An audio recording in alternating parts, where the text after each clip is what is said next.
বৈশ্বিক উষ্ণায়নজনিত জলবায়ু পরিবর্তনে মারাত্মক ক্ষতিগ্রস্ত দেশের তালিকায় অন্যতম বাংলাদেশ।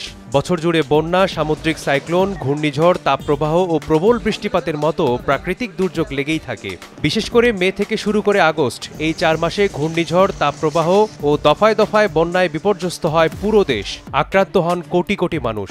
বিপুল পরিমাণে ক্ষতি হয় অর্থনীতির। এবছর মে থেকে আগস্ট মাত্র 4 মাসেই প্রাকৃতিক দুর্যোগে ক্ষতিগ্রস্ত হয়েছে দেশের 1,83,00,000 মানুষ। বিশ্বের অধিকাংশ দেশে প্রাকৃতিক দুর্যোগ হিসেবেই অভিহিত করা হয় দাবদাহকে। পূর্ব এশিয়া সহ বিশ্বের বেশিরভাগ দেশে তাপমাত্রা 40 ডিগ্রি সেলসিয়াসের বেশি হলেই ঘোষণা করা হয় দুর্যোগপূর্ণ আবহাওয়া, আর তাপমাত্রা 32 ডিগ্রি সেলসিয়াস আর আর্দ্রতা 30-এর উপরে গেলে একে ঘোষণা করা হয় বিপজ্জনক আবহাওয়া হিসেবে। বাংলাদেশেও গরমের তীব্রতার কারণে তৈরি হয় এমন দুর্যোগকালীন পরিস্থিতি। দেশের বিভিন্ন স্থানে সর্বোচ্চ তাপমাত্রা উঠানামা করে 42 থেকে 44 ডিগ্রি সেলসিয়াসের মধ্যে। এ পরিস্থিতিতে প্রাথমিক ও গণশিক্ষা মন্ত্রণালয় এবং শিক্ষা মন্ত্রণালয়ের অধীনে সব স্কুল, কলেজ, মাদ্রাসা ও কারিগরি প্রতিষ্ঠানে 21 থেকে 27 দিন পর্যন্ত ছুটি ঘোষণা করা হয়। মৌসুমি বৃষ্টিপাতের জেরে আগস্ট মাসে গরমের কষ্ট থেকে কিছুটা রক্ষা পায় দেশবাসী।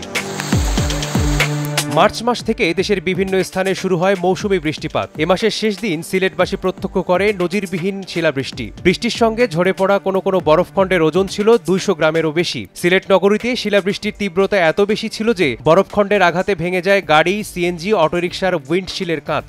বরফখণ্ডের আঘাতে আহত হয়ে হাসপাতালেও ভর্তি হন কয়েকজন। এছাড়া মে মাসের প্রথম সপ্তাহ থেকে শুরু করে পুরো মাস জুড়েই দেশের বিভিন্ন স্থানে কালবৈশাখী ঝড় ও শিলাবৃষ্টি আঘাত হানে।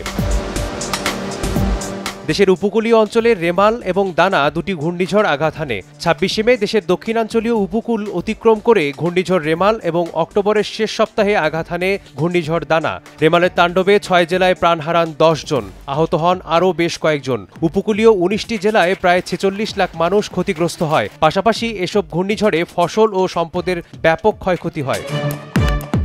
মৌসুমি বৃষ্টিপাত এবং ভারত থেকে নেমে আসা ঢলে মে মাস থেকে শুরু করে আগস্ট মাস পর্যন্ত দফায় দফায় বন্যায় আক্রান্ত হয় দেশের বিভিন্ন জেলা। ক্ষতিগ্রস্ত হয় প্রায় 1 কোটি মানুষ। 2024-এর মে মাসের শেষ সপ্তাহ ও জুন মাসে কয়েক দফা আকস্মিক বন্যার সম্মুখীন হয় সিলেট। বন্যার পানিতে তলিয়ে যায় জেলার 5,601 হেক্টর জমির ফসল। পানিবন্দী হয়ে পড়েন 5,33,000 মানুষ। চালু করা হয় 547টি আশ্রয় কেন্দ্র। এই বন্যার রেশ কাটতে না কাটতেই জুন মাসের তৃতীয় সপ্তাহে আবারও বন্যা পরিস্থিতি তৈরি হয় সিলেট, সুনামগঞ্জ, নেত্রকোনা সহ দেশের উত্তরাঞ্চলের বেশ কয়েকটি জেলায়। সিলেটে বন্যায় আক্রান্তের সংখ্যা 10 লাখ ছাড়িয়ে যায়। সুনামগঞ্জে 12টি উপজেলায় 1306টি গ্রাম প্লাবিত হয়। জুলাই মাসের প্রথম সপ্তাহে ফের বন্যার কবলে পড়ে দেশের 15 থেকে 20টি জেলা। 7 জুলাই দুর্যোগ ব্যবস্থাপনা ও ত্রাণ মন্ত্রণালয়ের তথ্যানুযায়ী বন্যায় ক্ষতিগ্রস্ত হয় সিলেট, সুনামগঞ্জ, নেত্রকোনা, মৌলভীবাজার, হবিগঞ্জ, রংপুর, জামালপুর, গাইবান্ধা, ফেনী, রাঙামাটি, বগুড়া, কুড়িগ্রাম, সিরাজগঞ্জ, লালমনিরহাট ও কক্সবাজার জেলার প্রায় 20 লাখ মানুষ। 2024 সালের সবচেয়ে প্রলয়ঙ্কারী দুর্যোগ হিসেবে বিবেচিত হয় আগস্ট মাসের শেষ 10 দিনে দেশের পূর্বাঞ্চলীয় জেলাগুলোতে হওয়া বন্যা। আন্তর্জাতিক সাহায্য সংস্থা অক্সফামের দেয়া তথ্য মতে বন্যায় সবচেয়ে বেশি ক্ষতিগ্রস্ত হয় ফেনী ও নোয়াখালী জেলা। এই জেলাগুলোর 90% মানুষ বন্যায় মারাত্মক ক্ষতির মুখে পড়ে। ধ্বংস হয় 48% ঘরবাড়ি। ভারতের ত্রিপুরা রাজ্যের ডম্বুর জলবিদ্যুৎ প্রকল্পের বাঁধ আকস্মিকভাবে খুলে দেয় নেমে আসা ঢল ও টানা কয়েকদিনের ভারী বর্ষণে স্মরণকালের ভয়াবহ বন্যার কবলে পড়ে ফেনী ও নোয়াখালী সহ দেশের 11 জেলার 73টি উপজেলা। প্রলয়ঙ্কারী এই বন্যায় প্রাণ হারান প্রায় 60 জন মানুষ।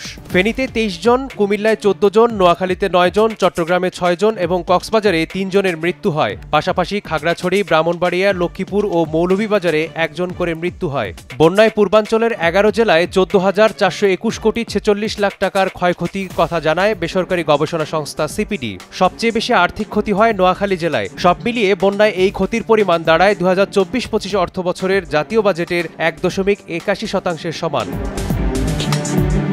বছর জুড়ে প্রাকৃতিক দুর্যোগে নাকাল হয়েছে দেশবাসী। সামনের বছর যেন প্রাকৃতিক দুর্যোগের প্রকোপ কম থাকে সেই প্রত্যাশা সবার। মেসবাহুল আলিফ, সময় সংবাদ।